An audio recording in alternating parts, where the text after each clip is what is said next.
What if I told you that the greatest victories in history aren't the ones we actually celebrate? That they're not the epic, bloody, hard-fought battles that get all the glory in the movies? What if the most masterful wins are the ones that look almost, well, easy?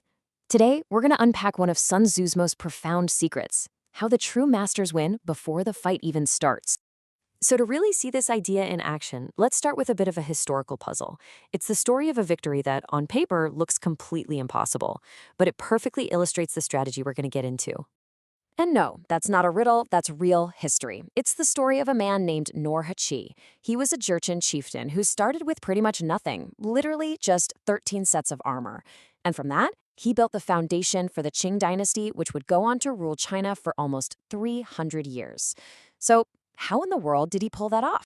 Well, the key to his incredible success was this patient, methodical, and just brilliant strategy he called felling the big tree. And what's so cool about it is that his entire approach was basically a masterclass in a principle laid out almost 2,000 years before he was even born. To really get Nurhaci's genius, we have to go back, way back, to ancient China and the legendary strategist Sun Tzu, who just completely turned the whole idea of a great victory on its head. So Sun Tzu comes along and says something radical. He says, look, when you win a brutal, bloody battle and everyone is praising your name and your courage, you've actually failed to achieve the highest level of skill. I mean, that's an idea that goes against everything we think we know about winning, right? This chart here just nails the difference. The common view, right? It celebrates the drama of the fight, proving how strong you are by taking down a powerful enemy. But Sun Tzu's view, it's way more subtle. For him, a true master doesn't win in the battle. They arrange things so that victory is a sure thing before the battle ever starts. The win looks so simple, so effortless, that most people don't even see the genius behind it. And he illustrates this point so brilliantly. He uses these analogies to say that winning an obvious fight, it's like seeing the sun in the sky. It's not impressive.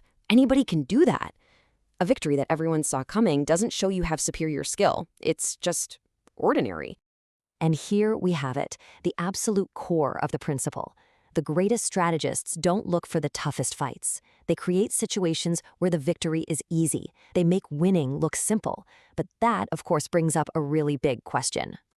What exactly is an easy victory? It's not about being a bully. It's not about picking on someone weaker than you. The real art is in making a powerful, scary opponent easy to defeat. Okay, this is probably the most important part to get.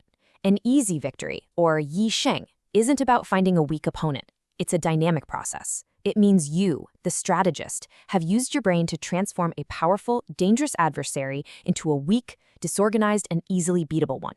You literally create the circumstances for your own easy win. And it really breaks down into two key moves. First, you don't go head-to-head with their strength. No way. You use strategy. Deception, diplomacy, patience to make the strong enemy weak. You trick them into making mistakes. Second, once they're weakened and vulnerable, you don't get into some massive brawl. You find their single most critical weak spot and deliver one clean, decisive blow. Which brings us right back to our man Nurhaci. His felling the big tree strategy is the perfect real-world example of Sun Tzu's whole philosophy of the easy win. This quote says it all, doesn't it? He's teaching his sons that you don't just run headfirst into a giant tree, whether that tree is the powerful Ming dynasty or a rival tribe. That's just a dumb way to get hurt. Instead, you take out your axe and you chop, and then you chop again, and you keep chopping. Patiently, bit by bit, you weaken it until it's finally ready to fall. And just look at this timeline. This wasn't some quick battle. It was a decades-long process. He starts out by playing the part of a loyal subject to the Ming, using their own authority to build up his own power. That was his first chop. Then he builds alliances to protect his borders. That's another chop. It was only after years of patiently strengthening himself and slowly weakening the Ming that he even started to strike. And by the time the dynasty was basically rotting from the inside out because of internal rebellions, he was ready to just walk in and take over. He had made the strong weak. So why does any of this ancient strategy matter today? Well, because this isn't just about empires and armies.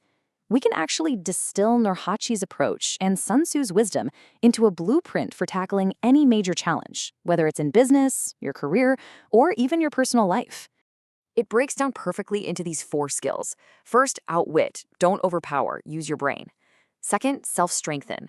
Patiently focus on building your own capabilities. The goal here isn't just to weaken your rival, it's to make yourself so strong that you don't even need to fight. Third, when you do act, be a surgeon. Target their specific weakness with your specific strength. And finally, and this might be the most important one, persist. This is a long game. Real, lasting success is never built overnight. It's built one chop at a time. You see, this whole principle of winning the easy victory, it's a universal formula. It's about swapping out brute force for intelligence, impatience for persistence, and big, dramatic battles for quiet, calculated preparation. And that really just captures the timeless power of this idea. It's a way of thinking that you can apply to, well, to everything. So the next time you're facing a big tree in your own life, don't just charge at it. Instead, ask yourself, where can I make the first chop?